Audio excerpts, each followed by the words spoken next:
Welcome to the deep dive. Today we're zeroing in on something seemingly small, almost simple at first glance. It's a piece of embroidered cloth, Hmm. but it holds, well, just an enormous story. We're talking about Lucy Davis's sampler. It's dated January 3rd, 1843, from Freetown, Sierra Leone. And it really is more than just needlework, isn't it? It's like a tiny window onto this incredibly complex past. Exactly. It's woven with these unexpected threads about education, colonialism, even hidden family lines, and sort of the quiet power of making something, of expressing yourself. Yeah.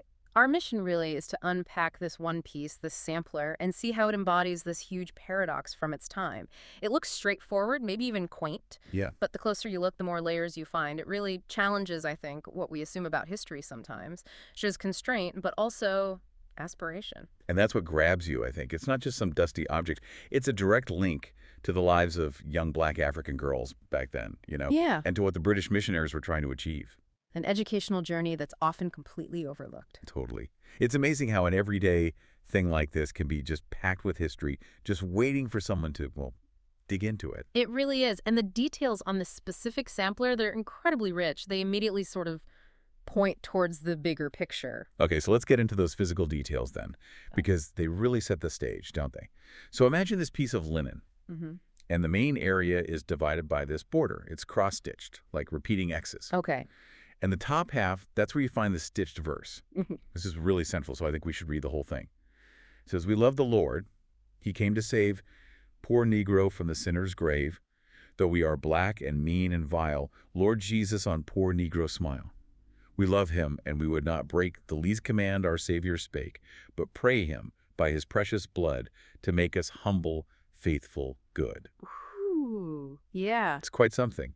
And then sort of framing that verse, on the right, there's this charming little basket of flowers with a bow, Oh. and on the left, a little spray of flowers. Then the bottom half has this stylized tree. It's absolutely full of birds. And right below that is where you see it. Lucy Davis, Freetown, Sierra Leone, 1843. Right. And the whole thing is framed by this beautiful leafy vine border. It's, skillfully done, beautiful work, really. But that verse, Yeah. wow, that's where the story takes a sharp turn, isn't it? It absolutely is. And it's critical because, this isn't just some random pious text she chose. Yeah. No, this verse comes directly from a specific source. It's called Hymn for a Poor Negro.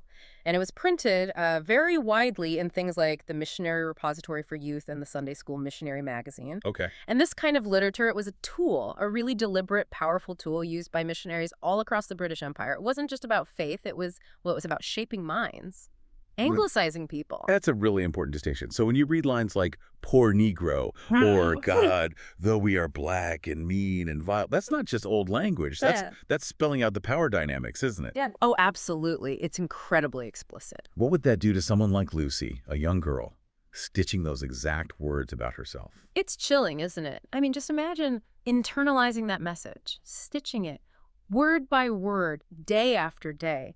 This language, it was designed for psychological colonization just as much as spiritual conversion. Right. It wasn't just offering salvation. It was defining your worth, basically demanding you accept this lesser identity as the price of admission almost, even for God's favor. Wow. The kindness of saving you was tied directly to making you see yourself through their eyes as black and mean and vile.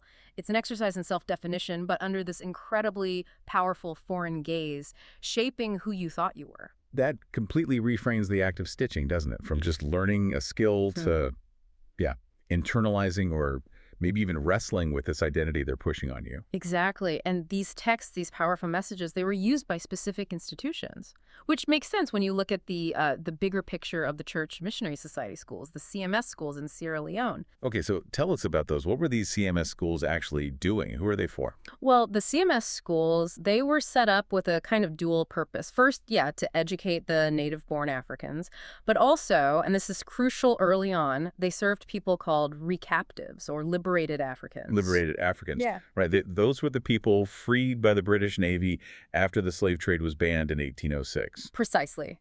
They were intercepted, freed, and often brought to Freetown, Sierra Leone.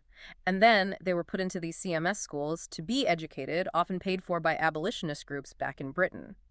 So it's complicated then. You've got this like humanitarian angle, stopping the slave trade, providing schooling. Mm-hmm. But then, like you said with the verse, the education itself is tangled up with making them more English, reinforcing these hierarchies. It's that tension you always seem to find in colonial situations. Exactly that tension. And by the 1830s, which is when Lucy would likely have been in school, these places mostly serve the native-born Sierra Leoneans, children born there. So yeah, the goal looked like education on the surface, but underneath it was deeply tied to Anglicization, fitting people into these colonial structures. Lucy's sampler, with that specific verse, that specific layout, it's a direct product of those British missionary ideas and what they were teaching in the CMS schools. It wasn't just an art class. It was a teaching tool with a very clear agenda. And it's because the curriculum was so specific, so loaded with that cultural agenda, that these surviving objects, like Lucy's sampler, are so powerful.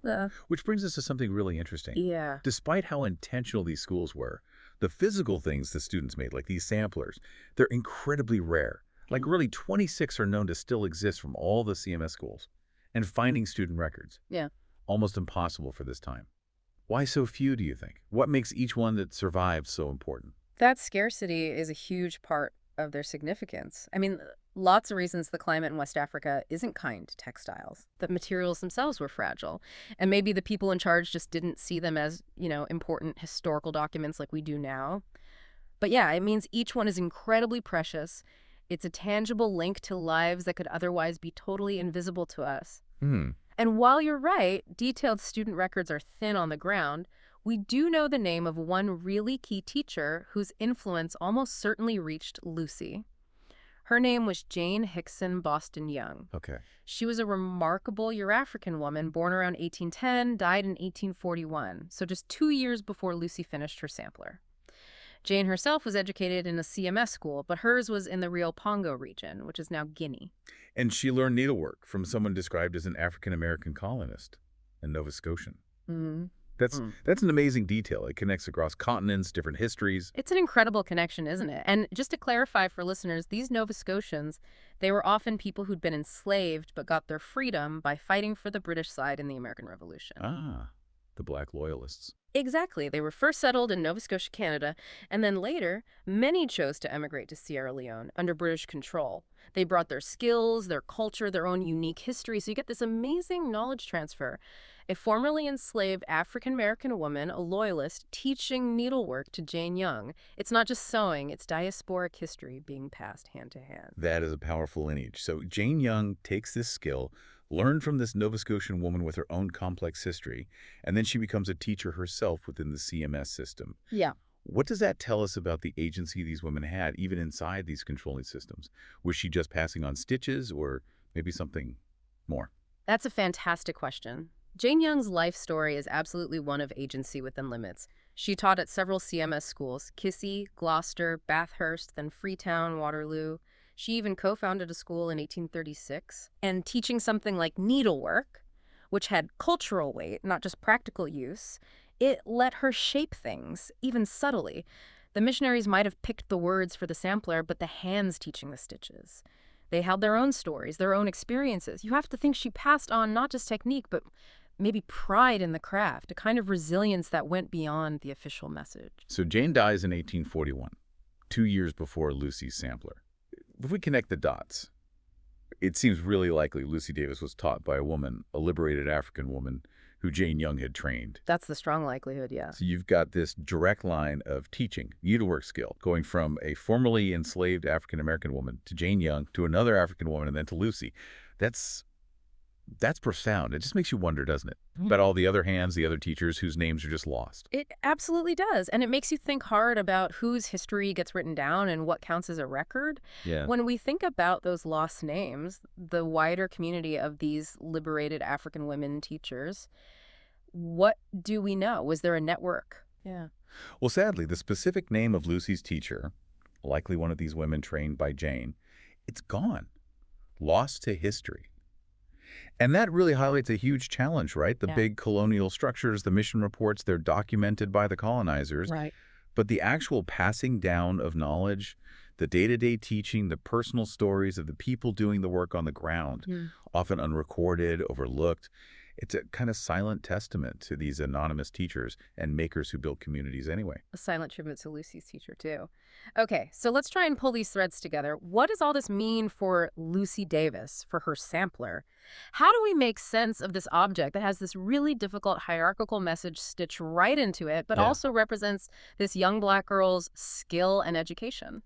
Yeah, I think Lucy Davis's sampler, when you look at everything, it really shows this deep, complex paradox of colonial education. On one side, you absolutely see the constraints. The verse, the format clearly shaped by British missionary ideals, explicitly reinforcing those racial and class hierarchies we talked about. Black and mean and vile, those were the ideological walls, the limits they were trying to impose on these kids' sense of self. It was a system designed to mold certain kinds of colonial subjects. But it can't just be constraint, right? There's something active there, too, something looking forward almost, like a quiet assertion just by making it so well. Exactly, that's the other side.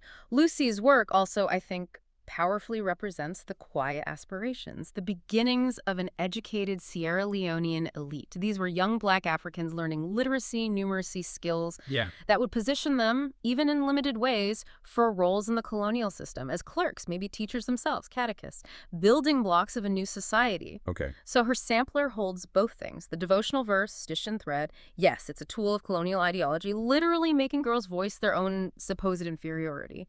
And yet, the very act of making it, the skill it shows, it preserves their presence, undeniably, in the historical record. It makes their education visible. Tangible and undeniable. It's like this message from their hands showing discipline, skill, their sheer existence, woven right into the fabric of the system trying to define them. That's a really powerful way to see it. So this one sampler may be sitting in a museum display now.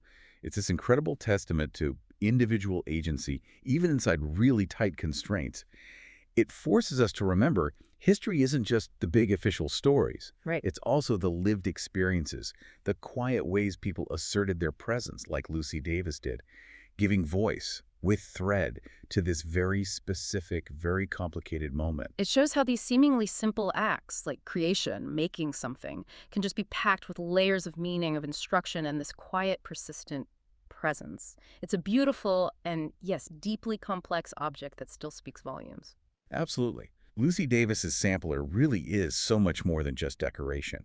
It's a historical document, plain and simple. It shows us how everyday acts, everyday objects, can carry these huge stories of intent, instruction, maybe even quiet defiance.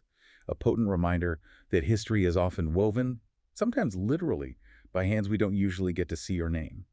So maybe as you go about your day-to-day, think about the objects around you, things you've made, things you've learned with, things you just keep close. What silent stories might they be telling? About your own education, your community, maybe the subtle forces that shaped your world. How could something ordinary from your life become a profound piece of history for someone else down the road? Like Lucy's sampler. Thank you for joining us for this deep dive. We really hope exploring Lucy Davis's sampler has maybe opened up a new way of seeing the hidden histories all around us and the complex legacies carried by even a small piece of needlework.